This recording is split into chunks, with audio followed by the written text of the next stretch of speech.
the most important departure from the Donald Trump of the day before, and who knows, the Donald Trump of tomorrow, was that it's no longer Biden's war in the Ukraine.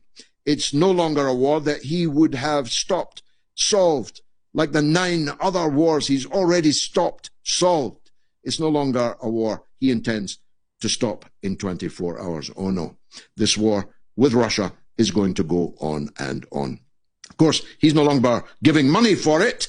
He doesn't like America's money going to European countries. He doesn't like America's money going even to Zelensky. But he was very clear that he will continue to supply weapons with which they can do as they wish. Very key point, that. And they're already doing it. Moscow airport, just the other day, almost saw an aviation disaster as an airplane, funnily enough, from the Emirates Air, was forced to skim the tops of skyscrapers, presumably with hundreds of passengers therein, because Ukraine was firing drones at residential areas in Moscow at the time. He said, Trump, is going to continue delivering as many weapons as the European taxpayer is prepared to pay for. And that's where you come in, dear viewer.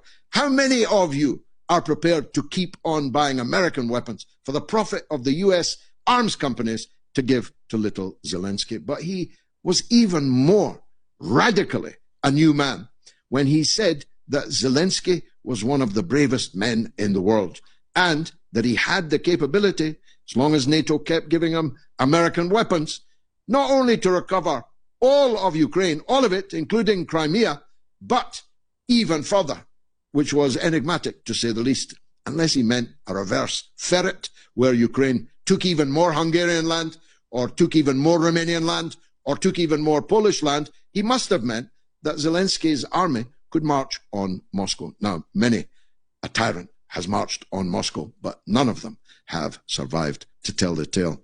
But it was basically a declaration of World War III. And that's important. Now, the fact that it contradicted all of his previous statements, including in the Oval Office itself, when he berated Zelensky, practically called him a thief, said that he had no cards, said that he was a dictator whose mandate had run out. Well, now, Zelensky is effectively a Ben-Hur kind of figure who is going to go into battle with Donald Trump's full blessing. What that means for the relationship that we were told existed between Donald Trump and Vladimir Putin, one can only guess at.